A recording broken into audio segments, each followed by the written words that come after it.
I'd like to start off the next session with inviting to the stage Wander Meijer. He works for Globescan. He is the Director of Asia Pacific, and his presentation today is about trust and transparency in the supply chain. Welcome to the stage. Right. Good morning, everyone. I think in the last panel presentation, we talked a lot about transparency. I think it was the word most used, and actually that's the key word what I'm going to use here in my presentation for about the next 20 minutes. It's about not only transparency, which actually is a major driver of trust, as I will show you, in the supply chain, and especially in sustainability in the supply chain.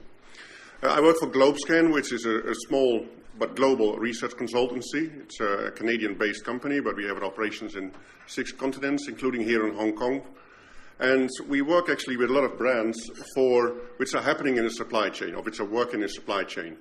I'm not showing these brands just to show off what the importance of our brands is, but a lot of these brands are actually the bigger brands in the supply chain. If you look to the apparel from H&M on C&A, we work with McDonald's, we work with Unilever. All these organizations have a lot of stake in the supply chain. And we help them understanding their role in the whole supply chain and their importance, how to make it more sustainable. This morning we mostly spoke about, let's say, going deeper in the supply chain itself, in the factories, even onto the farms. My presentation is more about the consumers and how brands see the supply chain.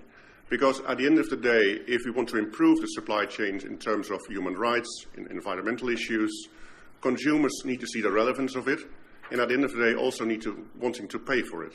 So I'm going to show the context on supply chains to see how consumers, how brands, but also how experts in the supply chain on sustainability rate supply chain issues. And I'm going to use their evidence from our surveys. Our company is 31 years old, actually, so this year, and we've been doing tracking research on sustainability for the past 20 years. And that's quite unique. You see a lot of surveys, but we've been conducting the same survey year after year. So you can see the trends coming up for the past couple of years. So I'm going to use 4 different types of surveys. We've got Radar, which is a global survey, which is mostly done for the BBC. And we're using that in 20 plus countries. And you see the major trends from a consumer's perspective. It doesn't include Hong Kong because it's the top 20 countries, but it does include China, Indonesia, India, Pakistan, Australia, Japan, Korea, a lot of Asian countries. Then, of course, we work a lot with BSR, so good to see Marat earlier there. We look at a survey from them. Another survey we'll be doing together with National Geographic about Green Decks, so what are the supply chain issues around food. And then lastly, and that's the second part of my presentation, who are the leaders in the sustainability, the corporate leaders being perceived by experts, and I think some of you may even have participated in that survey. So I'm showing you first the context in which supply chains are operating, the context in which brands have to make a better do. And actually the main context is that nowadays we have low trust from the general public, low trust from consumers in corporations, but very high expectations. Expectations have been growing, so we've got a gap between those 2 elements here. And this gap is being demonstrated by here. So we ask the general public, and this is about these 24,000 people around the world, this question for the past 20 years. We ask them, how do you rate the following institutions in terms of how do you trust them? Do you trust them very much, agree? Do you trust them? Are you neutral, or little distrust, or a lot of distrust? And what you see here is a deduction of high trust minus low trust. On the left-hand side, I guess from you see the academic institutions have the highest trust around the world, followed by, by fellow citizens, by large foundations, NGOs. But when you go more down to the right-hand side, you can see the institutions, the corporations, the governments, which actually go in a negative territory. I said Hong Kong is not included, but I think the picture lies pretty much for Hong Kong as well. People have lower trust here in large conglomerates, maybe in government and in media. So this is a global picture. When we look more specifically about here, or you can see here, this is the most important thing. Global corporations actually have a low trust. And those are, of course, the biggest buyers, the brands from the supply chains here. So overall, globally, the trust in large corporations, it's mediocre at best. But of course, it's not always doom and gloom. In Asia and Africa, relatively in emerging markets, the general public has more trust in global corporations than they have in the Western world. And actually, most people see here large corporations as good employers, as good corporations to work for, and maybe better than the smaller corporations. So this is more the global picture. In America especially, but also in Europe, people have a rather high distrust of large corporations. Here in Asia and also in Africa, it's better. So that's on itself a better picture to operate in. Now, of course, here I'm taking a snapshot from another survey, the one from BSR. We are looking here at what are professionals seeing, what's the global role play in the future making of supply chains. So what's important when you make supply chains more sustainable. And you can see in who have the highest role. So we just saw that large corporations have a low trust, but they are the most important players. They are seen, of course, as those who have scale, those who have money, and those who can make a change in the whole supply chain. So, again, the discrepancy between one high and a low trust level, but at the same time, they are the main actors seen by the experts in the corporations, or in the experts to make it happen. And you can see here from downwards on, also national governments, of course, those who have to enforce the regulations, they are the main actors next to corporations to make sustainability on a higher level in the supply chain. A bit of we mentioned a few times it's called data rich. You see a lot of bars here, but I mean, focus on a few which are important. What are corporations, if they do the highest expectations? Now, first of all, of course, making sure that the people who work there have a decent living, that they can work there safely. And these are one of the issues we talked a lot about this morning. It's about the workers who go there. In the general public, so the people who buy the brands, they say this should happen. So that's why supply chain issues often are a risk issue. It mostly becomes an issue for brands once a scandal breaks out. Of course, the biggest scandal was the Rana disaster in Bangladesh a few years ago. And after that, a lot of things were getting better. At least people saw the risk, not just for, ironically, the workers, but also for their brands, for their image. And especially if you sell apparel, whether it's footwear or clothing, your brand actually is your most important asset. Because clothes, well, you can arguably say are not that differentiated. It's the brand what differentiates. And of course, the brand is now being judged as well more and more from an ethical perspective. So that's why it's so important that you rank high on these issues and how the general public perceives you. It's not only about the product, it also is how you behave, versus your workers and how you behave in the environment. Let's get some more data here. Another one, this is the one we did together with National Geographic. It's a few years ago, but it's still very relevant that people want to see where does the food come from, how it's being, where it's originating, and of course the countries, not surprisingly, on highest here it's India and particularly China, where people are suspicious about the whole value in the supply chain, where it's coming from. So people are demanding more transparency.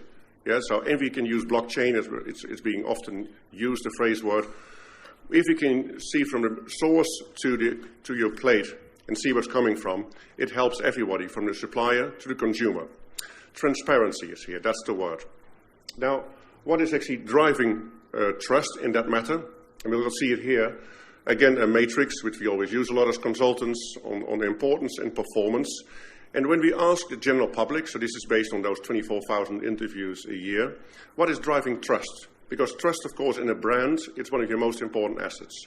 So we identify these elements which we ask the general public. So you saw them before in earlier charts. It's creating jobs. It's providing a high-quality product, environmental friendly. You have to treat your employees well. But being open and honest, actually, as we regard it, is one of the main drivers of creating trust. That's, again, the transparency we talked earlier about today. And if you see here being mapped in this matrix, so what you see on the right-hand side is the best performance from companies. If you go more up, it's how important it is. So more right-hand side is important. And of course, the quadrant on the right-hand side, it's what you are good at and what's important. At the same time, you can see very high up on the left-hand side, it's being open and honest. That's what's being regarded as very important, but at the same time, it's not what companies do in general. So this one here, it's being as a weak factor. So the transparency, again, comes back all the time. You need to be transparent, but at the same time, companies are really struggling with transparency. If you have a problem, most companies try to hide it, and I think nowadays we've learned if you have a problem, better bring it out in the open. It will get in the open anyway, and that's how you create trust. And trust, obviously, it's one of the most important assets for your brand. So when we talk about trust and brands, let's look a bit more who are the leaders in the whole sustainability you've seen. And this is the last survey I like to show you about, and people always like to look at rankings, like to see scorecards. So we've been asking for the past 20 years by experts. So these polls are being done about sustainability experts around the world, people with more than 5 years experience in sustainability, either in NGOs, in corporations, but they are not the general consumers, these are professionals. And we asked those people, which brands, which company do you think is a sustainable leader? So let's look at the results from the past 20 years, which are really interesting.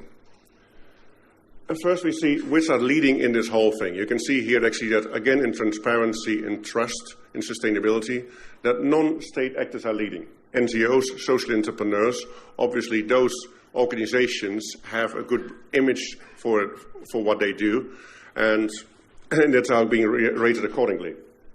Independent organizations. So you can see here, although it's a different survey, it's a big overlap with the first chart I showed you about trust. Yeah, NGOs, foundations, social enterprises are rated high, and you can see here, again, national governments and corporations are much lower on this level. Here we show the brands which actually has been leading the chart for quite some time. So if we ask experts around the world which company is leading sustainability agenda, 45% of people mention Unilever, and that's really a concentrated issue now. So Unilever is being seen around the world, and I'll show you a bit the development a bit later, as the brand, the corporation who has really integrated sustainability in their overall supply chain, in their overall business management. And this has been growing year after year. If you think about what happened a year ago, when Kraft Heinz, the American conglomerate, tried to take over Unilever, and it was rebuffed within 2 days. And the main reason was Unilever was not interested. It was because of their sustainability policies. Paul Polman, the CEO of Unilever, said, we're not interested in working with a company, as they call it, this company for the billionaires, which is Kraft Heinz. We work for the billions. Yeah, so we have a company who works with sustainability, and we're not interested in merging with another company who has different values on sustainability.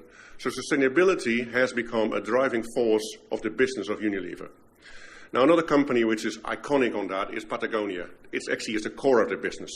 So often sustainability and CSR is being seen as one department, but for Patagonia, it's the core of their business. Their famous advertising years ago, don't buy this jacket. You may have seen that. Now, of course, it's a bit of an odd advertising if you want to sell products, but in this case, it meant don't buy a jacket too often. Repair it and maintain it, and don't do it frequently. So it's really a core of their sustainable strategy. And then you see the smaller brands, not smaller brands, but the lower ranking, the top 10. And then you can see here how Unilever is taking a lead since 2009. That was exactly the year Paul Polman took over. And he is the kind of advocate for sustainability in the corporate world. He's almost like an activist in the corporate world. You can see Unilever is more and more taking the lead in that matter, followed by Patagonia.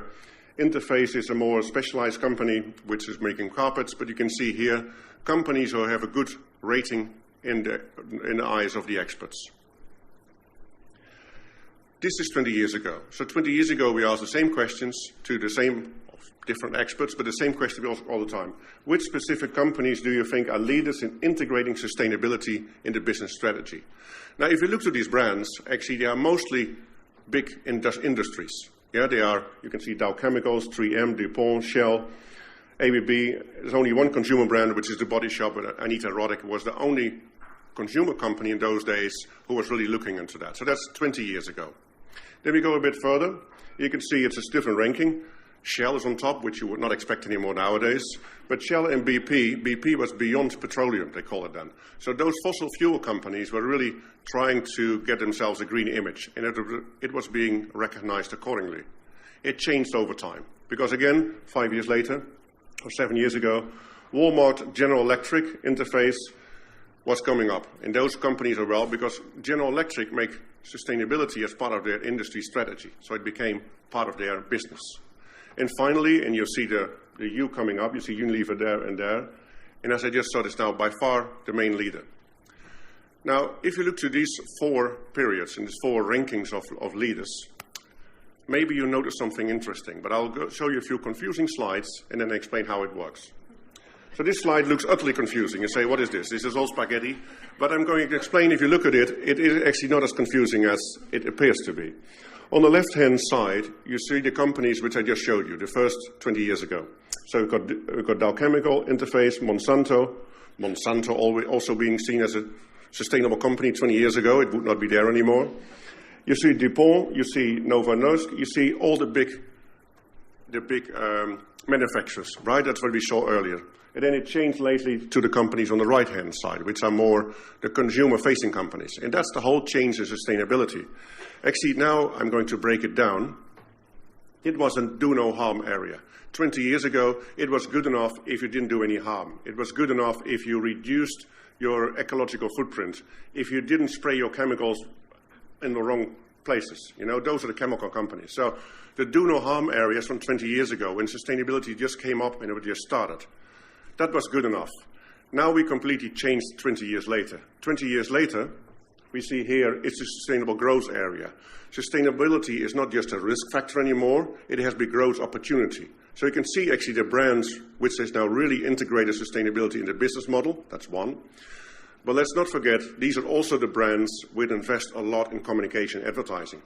Big manufacturers don't advertise a lot, they are B2B companies. Consumer brands do. So all the major consumer brands have a story about sustainability. They have the sustainability reports. You can see specific websites on it. It is really becoming part of an integrated business and an integrated communication. So that's the whole change in those things over the past 20 years. A really shift from do no harm to sustainability, which has become a growth opportunity. To show you a few more slides to see what you need to get there. How could you become a sustainable leader? Because one thing which people are always asking is, okay, when you look at those top 10 brands, there's only Western brands, yeah, and actually you're missing Asian brands there. So why is that the case? And it's a question I often ask myself, being living here for the last 20 years. I think it's two ways. First of all, you see Western brands who actually are ahead of the curve in the whole issue of sustainability. It simply started earlier in Europe and maybe in America. In Europe, and if we go back to my native Netherlands, there is simply a higher awareness on sustainability and behavior than it is in most countries in Asia. It's accelerating here in Hong Kong and definitely in China, but still in Europe it started earlier. But secondly, again, sustainability has become part of branding. Yeah, if you're good in your branding, you have to make sure sustainability has become a part of it. And in general, Western brands, of course, especially American brands, are top in marketing. And if you're top in marketing, you're also being easily recognized as a leader in sustainability. I think a company like Huawei does very good in CSR, and their phones are as good as Apple's, but their brand strength is not that far. It takes time to build a brand, and it takes time to have sustainability integrated in your brand. So that's the last three slides, and for those of you who work for Asian brands, to see what you need to do to become more of a recognized leader. Because the leadership I'm showing here is not just leadership, but it's recognized leadership, that people recognize you as a leader. So integration defines future leadership. You can't simply say we are sustainable or you have a sustainable department. And again, if you look at companies who are really doing good on it, our major client actually is IKEA. And when you look to the organization chart of IKEA, you see the CSO, the Chief Sustainability Officer, is literally standing next to the CEO on the chart. He's working together with the CEO. So in IKEA, sustainability is core of the business. It's one of the most important persons. In Asia, often sustainability reports to a finance department and then report to the CEO, or it goes to a compliance department. So sometimes you can see quite easily on an organization chart how important sustainability is in a company. Companies who lead in sustainability integrate their business, their sustainability overall in their business. You can see here it has to be a vision, it has to be innovative, and your CEO actually has to be kind of advocate for sustainability. Now, if one company comes to mind in Asia or maybe in Hong Kong, where sustainability becomes more part of their business, but also as a spokesman, it's with CLP, with Richard Lancaster, who often speaks about it. Now, of course, you can say CLP is also the biggest polluter of Hong Kong, because they still have the energy production with fossil fuels, but at least they have a changing business model, and their CEO talks more and more about changing the business model. So I've got good hopes that it will get higher on this list as well. finally, there's the last two things. So leadership and management, it actually is very important. And often companies ask you, what's your business model for sustainability? And I think last year I was in a meeting with H&M, and they asked the same question there. What's your business model for sustainability? And they said, what's the business model for non-sustainability? Is there a business model for if you're not sustainable? I think often it's the other way around. People always ask the question, what's the return on investment on sustainability? And I would say it should be the other way around. If you don't have a sustainability practice, what's the ROI on that? Sustainability products should actually be cheaper than non-sustainable products. At the moment, it's still wrong. You go to a supermarket, you see sustainability here and non-sustainable there, and the sustainable stuff is more expensive than the non-sustainable issues. It should be the other way around, and it should be a business case to be made only for sustainable products. So you need to have this part of your business, but it needs to be part of leadership, and CEOs have to lead that, because otherwise it comes down to the compliance departments and to the finance departments, and they will not lead it. So this is the last one, the advice for those of you in sustainability. If you want to have a leadership and you want to really integrate a business, you have to educate and communicate all the time. And again, if you look to the leaders, what we saw earlier in sustainability, from Patagonia to Unilever to IKEA, and Tesla's mentioned too, of course, very high level of CEO, it has to be led from the top. Yeah, you can't have a department reporting to a lower department. It has to be led from the top. You have to be visible, and sometimes you have to take risks. You have to stick your neck out, and you have to say, maybe I don't have an immediate return on investment, but in the future it will be. So that's the last thing I want to be. It's only 10%, but be bold and be brave. And I hope if you do that, you will all become sustainable leaders. Thank you.